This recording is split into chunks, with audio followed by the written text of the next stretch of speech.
Channel को subscribe करना ना भूलें और हमारे ताज़ा वीडियो सबसे पहले देखने के लिए बेल आइकन को दबाएं।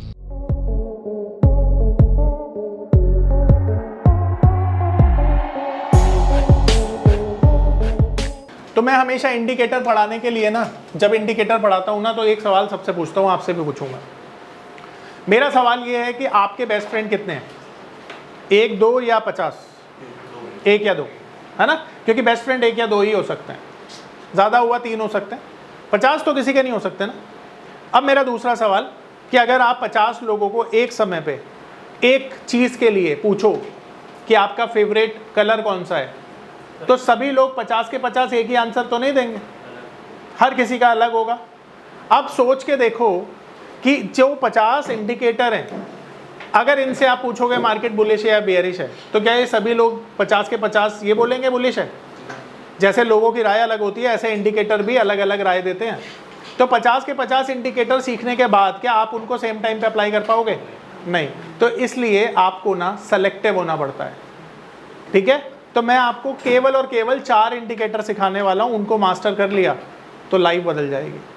और 50 के 50 सिखा दिए तो सब कुछ क्या होगा? ख़त्म हो जाएगा।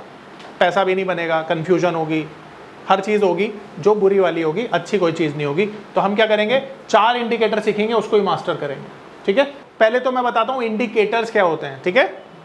देखो, आप लोग जब ड्राइव करते हो ना, तो आप लेफ्ट टर्न लेते हो या राइट टर्न लेते हो, तो आप इंडिकेटर का यूज़ करते हो अपनी गाड़ी में।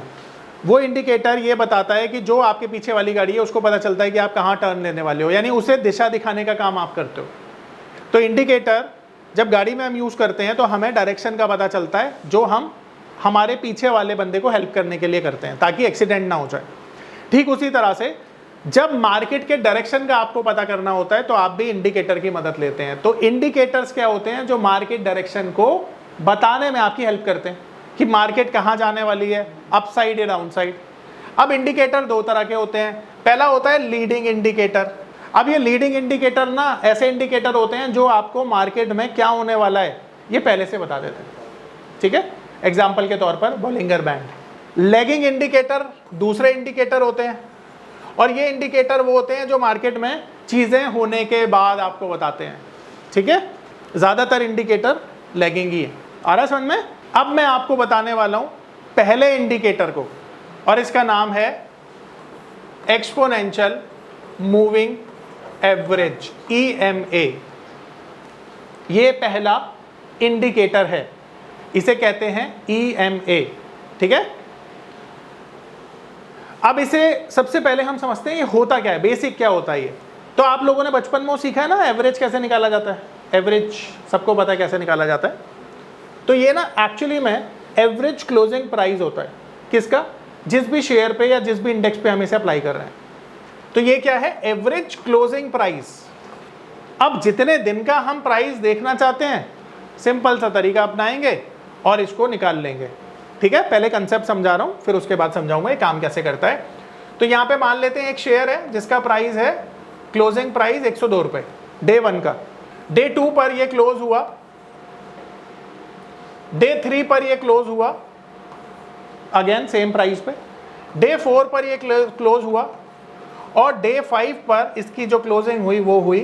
अब यहां पर आपने देखा कि ये क्लोजिंग नंबर ऑफ डेज हैं, ठीक है? ये डेज हैं और ये प्राइस है। तो हम प्राइस को सबसे पहले क्या करेंगे? कैलकुलेट करेंगे। जोड़िए प्राइस को, कितना हुआ टोटल? कितना हुआ? 520 हो गया, और ये नंबर ऑफ डेज हो गए 5, ये 5 हो गए ना। तो हम पता है क्या करेंगे? हम करेंगे ये कि जो भी डेज जो भी प्राइस हमें टोटल 5 दिनों का मिला है उसे नंबर ऑफ डेज से डिवाइड कर देंगे। तो कितना आएगा? 104। तो ये जो 104 है ना, ये 5 EMA हो गया, यानी EMA 5 हो गया। क्या हो गया? यानी ये एवरेज क्लोजिंग प्राइस क्या हो गया? 104 रुपए। आ रहा है समझ में? ठीक है? अगर ये 10 दिन में देख रहे होते तो वो EMA 10 हो जाता, तो आप 10 हो जाता। 20 दिन में देख रहे हैं 20, यानी फॉर्मूला सेम है। अब बात करते हैं कि भाई ये EMA आपको जानकारी क्या देता है। तो ये जो EMA है ना, ये आपको क्या क्या बता रहा है? सबसे पहला सपोर्ट एंड रेजिस्टेंस बता रहा है, दूसरा ट्रेंड के बारे में बता रहा है, ठीक है, सपोर्ट रेजिस्टेंस और ट्रेंड के बारे में बता रहा है, और तीसरा ब्रेकआउट एंड ब्रेकडाउन, ब्रेकआउट और ब्रेकडाउन के बारे में बता रहा है। ये तीनों चीजों के बारे में आपको ईएमए बताता है। अब दोबारा से मेरा सवाल ये है कि आप जितने भी लोग यहाँ पे मेरे को सुन रहे हो, क्या सभी लोग इंट्राडे में काम करोगे?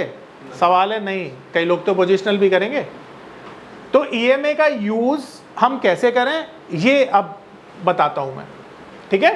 तो अब ये जो ईएमए है ना, इसका यूज आप कैसे करते हैं? देखिए, ईएमए का जब आप यूज करेंगे तो हमारा जो मार्केट पे पर्सपेक्टिव होगा वो दो तरह का होगा। पहला तो इंट्राडे, कि आप में इंट्राडे में इसे कैसे यूज करोगे, और दूसरा होगा पोजिशनल या डिलीवरी आप बोल सकते हो। तो ये पोजिशनली कैसे आप यूज करोगे वैसे देखेंगे। तो सबसे पहले अगर हम इंट्राडे में इसको हम ईएमए को यूज करें तो देखो, हमें इसका यूज करना होता है डेली टाइम फ्रेम पर, 1 डे चार्ट पर इसको लगाना है। यानी 1 डे के चार्ट पर हम इसको यूज करेंगे और लगा देंगे ईएमए 5, ठीक है, 1 डे चार्ट विद ईएमए 5। ये तो इंट्राडे के लिए यूज करेंगे। और पोजिशनली 1 डे चार्ट होगा और ईएमए होगा 5, 20 एंड 30, ठीक है। ईएमए होगा 5, 20 एंड 30, ठीक है। अब ये समझ लेते हैं हम कि हमें पोजीशन कैसे बनानी है। तो पहले तो इंट्राडे में बताता हूं। मान लेते हैं हमारे एग्जांपल के हिसाब से ईएमए 5 था, ये प्राइस था ना, यही था। अब अगर स्टॉक का प्राइस मान लेते हैं इसके ऊपर चल रहा है, तो स्टॉक क्या है? बुलिश है, आपको सेल नहीं करना, आपको सेल नहीं करना। और अगर इसके नीचे चल रहा है तो बाय नहीं करना, बेरिश है इंट्राडे में। काम आसान हो गया ना। स्टॉक का सिलेक्शन कैसे करना है अब तो ये भी पता चल गया तुम्हें ईएमए 5 से। तो अगर कोई भी स्टॉक 104 के नीचे चल रहा है तो क्या उसे बाय करके पैसा बनेगा? नहीं बनेगा। और अगर 104 के ऊपर चल रहा है तो क्या सेल करके पैसा बनेगा? नहीं बनेगा। गलती कहाँ कर रहे हो? ट्रेंड को आइडेंटिफाई करने में। तो ट्रेंड ही आइडेंटिफाई हो गया तो गलती कहाँ होगी? होगी क्या गलती? नहीं होगी। सिंपल है। क्या दुनिया में इससे सिंपल तरीका हो सकता है? हो सकता है, मैं बताऊंगा। ये भी तो मैंने ही बताया। पर टेक्निकल में क्या इससे सिंपल तरीका हो सकता है? नहीं हो सकता, है ना। एक्सपोनेंशियल और मूविंग एवरेज दोनों एक ही होता है। दोनों में अंतर पता है क्या होता है? Simple moving average old data पे काम करता है और ईएमए जो होता है न्यू डेटा पे काम करता है। बस इतना ही अंतर होता है, निकलते दोनों एक से ही, ठीक है। अब आ जाओ पोजिशनल पे। देखो, जब पोजिशनल बाय करोगे तो क्या 1-2 दिन के लिए बाय करोगे? नहीं, बाय करोगे 5 से 10 दिन के लिए। तो जब भी पोजिशनल तुमने बाय किया तो तुम देखो कि ईएमए 5, 20 और 30 इन तीनों के ऊपर स्टॉक होना चाहिए, तो वो बुलिश होता है पोजिशनल के लिए। और अगर नीचे है तो वो बेरिश है, ध्यान रखना। तो कोई भी स्टॉक 5 डे, 20 डे, 30 डे के ऊपर निकल जाता है तो वो सुपर बुलिश हो जाता है और वहां पर पोजिशनल पिक बन जाता है वो बाइंग के लिए। एंड सिमिलरली जब ये नीचे आ जाता है तो ये सुपर बेरिश हो जाता है। तो अब आपको स्टॉक की स्ट्रेंथ कैसे निकालनी है ये पता चल गया, पिक कैसे करना है ये पता चल गया, सब समझ में आ रहा है? कितना आसान हो गया स्टॉक पिकिंग, आ रहा है समझ में? Very good. अब ये जब मैं टेक्निकल चार्ट पे दिखाऊंगा तो तुम लोगों का दिमाग खराब हो जाएगा। चार्ट चीख चीख कर आपको एक बात बोलेगा, मैं बायर हूँ, मैं बाय में हूँ, मुझे बाय कर लो, मैं सेलिंग में हूँ, मुझे सेल कर दो। पर आप लोग भाषा ही नहीं समझ पा रहे हो उसकी। अब तो समझ पाओगे ना, क्योंकि पहले तो आपको पता ही कुछ नहीं था, पर अब तो सब पता है। तो अब हमें ईएमए लगाना है। तो ईएमए के लिए हम क्या करेंगे, यहाँ पर जाएंगे इंडिकेटर स्लैश में और यहाँ पर हम टाइप करेंगे ईएमए।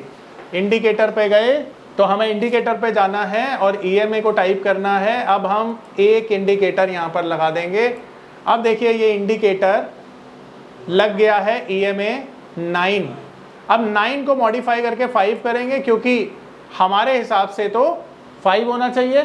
तो यहाँ पर ये इनपुट में जाएंगे, 9 को कर देंगे 5 और 5 को कर देंगे ओके, और जो भी वैल्यू 5 की आ रही है हमें वो बताने का काम करती है कि इसके नीचे गया तो मार्केट बेरिश हो जाएगी, नहीं तो बुलिश है। अब देखिए जरा डेली चार्ट पर इसका टाइम फ्रेम आपने लगाया हुआ है, तो अब ये जो वैल्यू है ये आपको क्या बताती है कि रिलायंस अभी स्ट्रांग है, क्योंकि 2927 के ऊपर चल रहा है।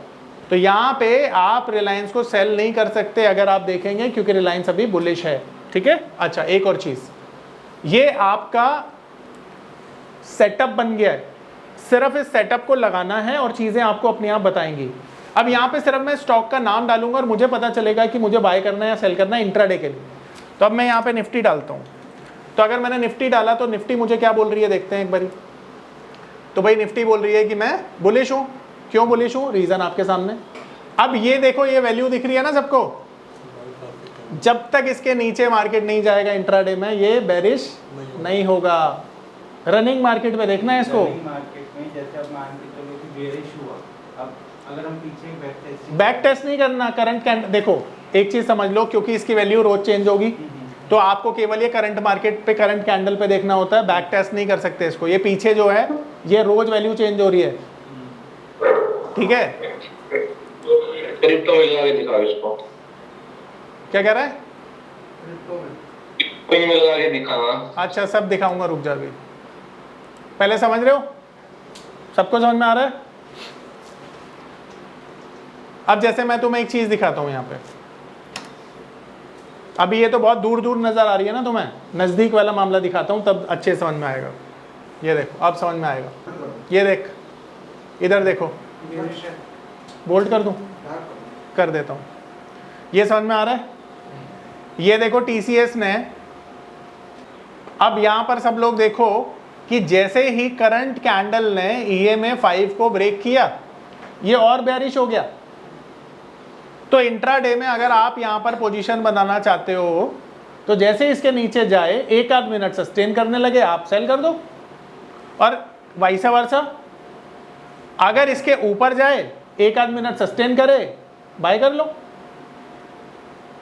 अब आया ना समझ में, ठीक है। देखना करंट कैंडल पे, इसमें पोजीशनल व्यू का क्या देखिएगा अभी वेट कर, पोजिशनल का ये तो इंट्राडे वाला ट्रेड। अब इसी तरह से कोई भी शेयर यहां पर देखना है, सेम प्रोसेस है, ठीक है। तो दूसरा एक स्टॉक बोलना, कोई भी बोलना, MCX। हाँ रुक जाओ अभी देखते हैं ICICI भी। ये लो बेरिश हुआ, देखो MCX इंट्राडे में क्यों टूटा, आपको तो बता के टूटा भाई। अब आप नहीं सुन पाए, इसको बोल रहा था, ये MCX चीख चीख के बोल रहा था मुझे सेल कर दो, अरविंद सर ने बोला है मैं नीचे जाऊंगा, और सेल करा होता तो पैसे भी बनते। ये देखो आपने नहीं सुना तो इसमें गलती मेरी थोड़ी है, मैंने तो सिखा दिया आपको भाई, मैंने यही सिखाया ना कि इसके नीचे जाएगा इंट्राडे में बेरिश होगा, यही सीखा ना सबने। और यहाँ पे देख भी रहे हो कि जब इसके नीचे गया तो मार्केट नीचे है। तो अब इससे आसान तरीका और क्या हो सकता है कि ईएमए 5 के नीचे अगर स्टॉक जा रहा है इंट्राडे में डेली टाइम फ्रेम पर तो वो बेरिश होगा, है ना। आपके सामने रिजल्ट, बोलो समझ में आया नहीं आया, आ गया।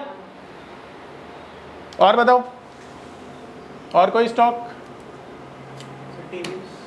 टीवीएस ले भाई, टीवीएस दिखते हैं, ये ले टीवीएस कंपनी, ये ले टीवीएस, ये ले। जैसे इस लेवल को निकाला मार्केट रॉकेट हो गया, टीवीएस रॉकेट हो गया। अब इससे ज्यादा तुमको आसान तरीका और क्या ही बताया जा सकता है, मुझे बताओ जरा।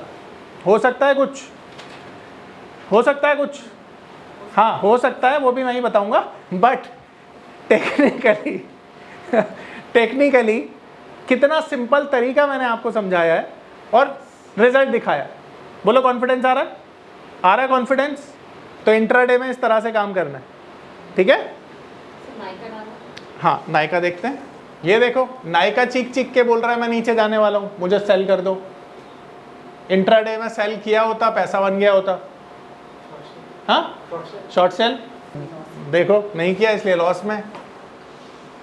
चलो सब बताओ, समझ में आ गया। अब इसे दिखाता हूँ मैं क्रिप्टो करेंसी पे यानी बिटकॉइन पे, बहुत बढ़िया काम करता है ये लो बिटकॉइन में देखो सपोर्ट का काम करके गया ये। इंट्राडे में देख ले भाई सचिन, सपोर्ट लिया इसने, मैंने बताया ना कि ये ब्रेकआउट ब्रेकडाउन सपोर्ट रेजिस्टेंस का काम करता है, तो इसने ये एग्जांपल में सपोर्ट लिया है।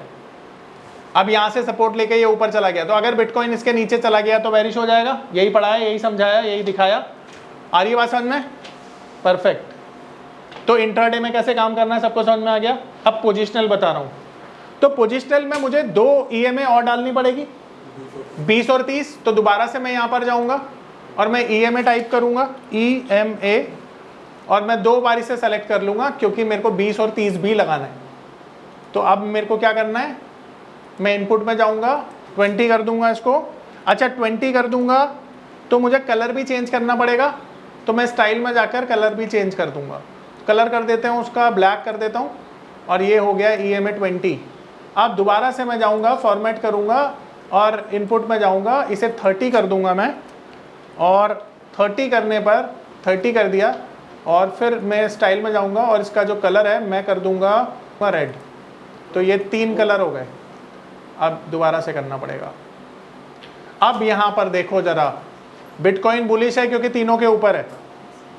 अब पोजिशनली अगर तुम्हें अपना दिमाग लगाना है कि मुझे क्या बाय करना है, क्या सेल करना है, तो हमें देखना है कि पोजिशनली अगर कोई भी स्टॉक इन तीनों के ऊपर काम कर रहा है तो वो सुपर बुलिश होगा। तो क्या हम बिटकॉइन को सेल कर सकते हैं? सुपर बुलिश है। अब यहाँ पर ये सेटअप लग गया आपका। अब यहाँ पर लगाते चलो और देखते चलो क्या पोजिशनल बाय है या सेल है, बोलो कोई भी श्योर। हाँ हुडको देखो, हुडको में क्या हो रहा है, तो हुडको सुपर, अभी हुडको बुलिश ही है क्योंकि इसके नीचे नहीं गया, पर पोजिशनल में बुलिश है। ठीक है, अभी इसे सेल नहीं करना। और बोलो, अभी देखो एक स्टॉक काफ़ी रफ्तार से ऊपर आया और उसका नाम है HDFC बैंक। तो HDFC बैंक क्यों चला, देखना चाहते हो? देखो HDFC बैंक इसलिए चला क्योंकि तीनों के ऊपर निकला, देख रहे हो। अच्छा मज़े की बात क्या है, मज़े की बात यह है कि EMA 5 को जैसे ही इसने ब्रेक किया, देखो पहले तो सपोर्ट लिया EMA 5 का, सबको नज़र आ रहा है, और उसको ब्रेक नहीं कर पाया, वहीं से मूव कर गया ऊपर। एंड तीनों के जैसे ही ऊपर निकला, ये तो 2 केस वही हो गए ना। अब आपके लिए बताता हूँ बेस्ट पिक कौन सा होता है। जब कोई भी स्टॉक जिस टाइम पे तीनों EMA के ऊपर निकल जाए और थोड़ी देर सस्टेन हो जाए, वहीं पे बाय करो, वहीं से मार्केट ऊपर जाता है। परफेक्ट क्लासिकल केस है HDFC बैंक। बोलो इससे आसान कोई तरीका हो सकता है स्टॉक पिकिंग का? वो भी मैं ही बताऊंगा, पर ये टेक्निकली इससे आसान तरीका हो सकता है कोई? देखो कितना आसान तरीका है। जितने भी केस हम देख रहे हैं रैंडमली देख रहे हैं, देखो ऐसा कुछ नहीं है, और रैंडमली आपको रिजल्ट दिख रहे हैं। पैसा बना सकते हो बड़े वाला इस पे थोड़ा सा प्रैक्टिस करके। चलो बोलो और कोई स्टॉक बोलो। हाँ SBI देखते हैं। तो देखो SBI देखते हैं, ये लो जी, SBI भी बुलिश ही है, अभी तीनों के ऊपर चल रहा है, बुलिश है, सेल नहीं करना है इसको। और बोलो इसमें टारगेट क्या रखना पड़ेगा? टारगेट, इसमें टारगेट नहीं, ये तो ट्रेंड आइडेंटिफाई करने के लिए, सपोर्ट आइडेंटिफाई करने के लिए, तीनों के ऊपर चल रहा है, ब्रेकआउट ब्रेकडाउन के लिए। इसमें हम स्टॉप लॉस नहीं बोल सकते, स्टॉप लॉस सपोर्ट रेजिस्टेंस है। एक सेकंड भाई, हाँ तू बोलो। तीनों के ऊपर चल रहा है, मतलब कि वो जो ये देखना भाई, इधर देख, ये जो कैंडल है इन तीनों के ऊपर चल रही है ना, इसका मतलब है ये बुलिश है। अब मैं तेरे को एक स्टॉक दिखाता हूँ जो इन तीनों के नीचे चल रहा होगा। कौन सा स्टॉक आजकल नीचे? जैसे नायका की बात कर लेते हैं, तो नायका जो है शायद मेरे ख्याल से तीनों के नीचे निकला होगा, इसलिए ज़्यादा टूट गया। ये देख, मैंने शायद बोला अपने एक्सपीरियंस से और ऐसा ही हुआ। देखो ये नायका क्यों टूट गया, क्योंकि नायका ने लास्ट डे में तीनों के नीचे निकल गया, और देखो सुपर बैरिश हो गया। सुपर बैरिश का केस है। आ रहा है समझ में कितना आसान हो गया तुम्हारा? काम आसान हो गया, नहीं हुआ? कल मार्केट खुलेगी तो ये नीचे ही रहेगा। नीचे अभी जब तक ये ऊपर नहीं जाएगा, जब तक इन तीनों के ऊपर ना निकल जाए। तो स्ट्रेंथ पता चल रही है। जैसे ऊपर निकलेगा वहाँ बाय। हाँ वहाँ बाय करना चाहिए। छोटी कैंडल के ऊपर निकलेगा तब ना, इन तीनों लेवल के ऊपर निकलेगा, इसके ऊपर यहाँ पर, ठीक है। जैसे वैल्यू देख लो ना वहाँ पे, ये वैल्यू देखो, सबकी वैल्यू क्या आ रही है? 173 के ऊपर निकला तो बुलिश होगा, ऐसे समझ लो, ठीक है। वेदांता, मेदांता नहीं है, ग्लोबल हेल्थ ये देखो सुपर बेरिश है क्योंकि नीचे चला गया। तो अब देखो आपके लिए काम आसान हो गया, ट्रेंड आइडेंटिफाई करना, कौन सा स्टॉक बाय करोगे कौन सा स्टॉक सेल करोगे, ऐसे पिक कर लेना इंट्राडे के लिए भी और पोजिशनल भी। आसान लग रहा है? परफेक्ट। और बोलो स्टॉक। हाँ नेस्ले नेस्ले, तो नेस्ले देखते हैं। नेस्ले में अभी बेरिश है, ठीक है, तीनों के नीचे निकल गया, बेरिश है। और बोलो एबीबी तो सुपर बुलिश है। देखो ये EMA 5 को ब्रेक नहीं किया, सुपर बुलिश है क्योंकि तीनों के ऊपर है, पर यहाँ पे ये सपोर्ट का काम कर रहा है। अच्छा तुमको एक ऐसी चीज नहीं सिखाई मैंने कि जादू नहीं लग रहा तुम्हें ये? तुम ये देखो कि 5 EMA को स्टॉक कितने अच्छे सपोर्ट के रूप में रिस्पेक्ट कर रहा है, यानी इंट्राडे में तुम्हारे लिए सपोर्ट का कितना परफेक्टली काम कर रहा है। तुम अगर अभी तक देख पाए हो तो सपोर्ट रेजिस्टेंस हर जगह आप ड्रॉ नहीं कर सकते, तो ये 5 EMA सपोर्ट रेजिस्टेंस का भी काम करती है तुम्हारे लिए। इन्फोसिस बुलिश है, देखो तीनों के ऊपर है, तो इन्फोसिस बुलिश है। टाइटन देखो अभी बेरिश हो सकता है, अगर इसके नीचे गया तो अभी बेरिश ही है। और स्टॉक बोलो। टाटा मोटर्स अभी बेरिश ही है, इसके नीचे चला गया तो बेरिश हो जाएगा। अगर यहाँ पर टाटा मोटर्स निकला, अब देखो आप लोग फ्यूचर की प्लानिंग कैसे कर सकते हो। आप देखो कि टाटा मोटर्स अगर 972 के ऊपर चला गया, ये देखो 972 नहीं 977, अगर 977 जो कि इसका 30 डे EMA है और उसके ऊपर थोड़ी देर सस्टेन कर गया तो वहां से ये ऊपर चला जाएगा ना। तो पहले से प्लानिंग नहीं कर ली तुमने, तो अब तो तुम्हें पहले से पता चल गया कि मुझे किस लेवल पे बाय करना है। देखो काम कितना आसान हो गया। अब ये आपके ऊपर है कि आप किस तरह से चीज़ों को देखते हैं और उसे अपनाते हैं। एग्जीक्यूशन आपके हाथ में। हाँ जी, ये भी तो हो सकता है कि EMA 5 की लाइन ऊपर जा रही हो, बाकी दो तू फिर पीछे देख के कंफ्यूज हो रहा है। तेरे को सिर्फ करंट कैंडल पे देखना है इसे, पीछे वाली कोई कैंडल नहीं देखनी। और बोलो इरकॉन में अभी तो बेरिश है, पर इंट्राडे के लिए अभी पोजिशनली हम इसमें व्यू नहीं ले सकते। और बोलो देखो लार्सन काफ़ी भागा पिछले 3-4 सेशन में। क्यों भागा, रीज़न देखते हैं। रीज़न आपके सामने देखो। इस दिन देखो परसों के टाइम पे लार्सन इतना भाग गया, 150 पॉइंट भागा। तो 150 पॉइंट क्यों भागा आपने सोचा? आपको रीज़न दिया टेक्निकल चार्ट ने, पर आपने देखा ही नहीं, आपने सुना ही नहीं। क्यों नहीं सुना? इस कैंडल पे देखो तीनों मूविंग एवरेज के ऊपर निकला है और उसके बाद और बुलिश हो गया, है ना। हाँ देखो कितना सिंपल हो गया। पोजिशनल ट्रेड लेना हो सकता है, वो भी मैं ही बताऊंगा, पर टेक्निकली कितना आसान कर दिया तुम्हारे लिए। अब कॉन्फिडेंस आ रहा है नहीं आ रहा? बोलो। बस प्रैक्टिस करना है इसकी, आज इतना ही करेंगे। मेरा नाम है अतुल। मैं एक नामी होटल में मैनेजर के तौर पर जॉब करता था। मार्च 2020 में लॉकडाउन के दौरान मेरी जॉब चली गई। उसके बाद मुझे घर चलाने और बच्चों के भविष्य की चिंता होने लगी।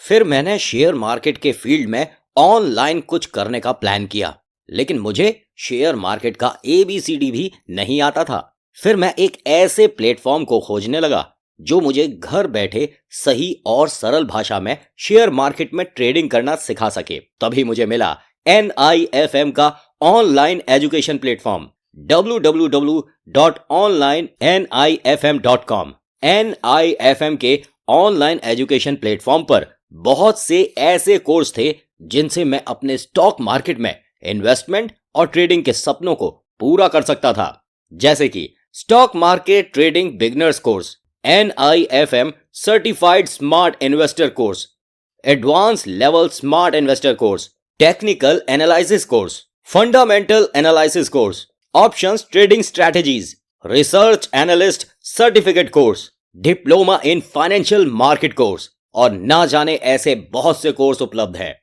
फिर मैंने www.onlinenifm.com की साइट पर जाकर NIFM का NIFM certified smart investor course को ऑनलाइन परचेज किया, जिसको सीखने के बाद मैंने जाना कि शेयर मार्केट से पैसा कमाना कितना आसान है। बस आपको एक सही प्लेटफॉर्म की जरूरत है, जो है www.onlinenifm.com। NIFM के ऑनलाइन प्लेटफॉर्म की वजह से मैंने लॉकडाउन के दौरान शेयर मार्केट से अच्छी इनकम भी जनरेट की। थैंक्स NIFM, जिसकी वजह से आज मैं एक होटल मैनेजर से प्रोफेशनल ट्रेडर बन पाया। कॉल 8588868475 और विजिट www.onlinenifm.com।